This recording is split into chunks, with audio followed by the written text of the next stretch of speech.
नमस्कार.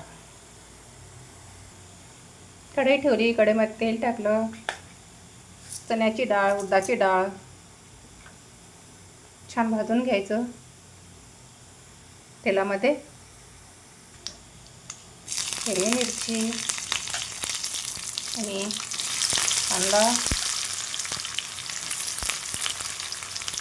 आलं लसूण पेस्ट, कढीपत्ता छान भाजून घेऊया आमच्याकडच्या पद्धतीने.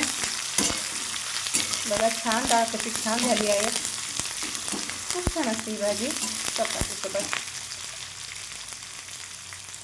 छान मी बटाटे उकडून घेतलेले आहे कुकरमध्ये. आपल्याला बटाट्याची भाजी करायची आहे. तुम्हाला हव्या तशा फोडी तुम्ही करू शकता, छोट्या किंवा मोठ्या, छान आकाराच्या. माझ्या मुलाला ही भाजी खूप आवडते, तर म्हटलं चला तुम्हाला तुमच्यासोबत शेअर करते, दाखवते.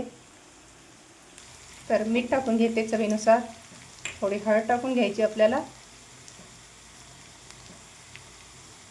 लाल तिखट तुमच्या आवडीनुसार कमी किंवा जास्त. आणि छान एकदा मिक्स करून घ्यायचं. त्याच्यामध्ये धनिया पावडर किंवा गरम मसाला वापरू शकता. बटाटे काप टाकून घेऊया. उन्हाळ्यामध्ये भाजीचं थोडं प्रश्न असतो, तर अशा पद्धतीने आपण भाजी करून घ्यायची. छान मिक्स करून वरून थोडी कोथिंबीर आणि छान पुन्हा एकदा छान भाजून घेऊ. छान मिक्स केलं आहे. छान मिक्स झाला आहे सर्व मसाला. बघू शकता किती सुंदर झाली आहे भाजी.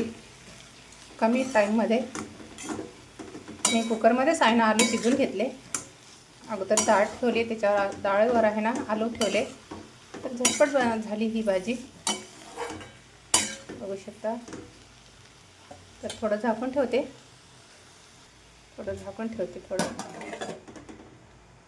तर बघू शकता मित्रांनो किती सुंदर झाली आहे भाजी. नक्कीच बनवा. तेलंगणा पद्धतीची भाजी. कोथिंबीर टाकू. शिजली आहे भाजी. आता गॅस बंद करते आणि तुम्हाला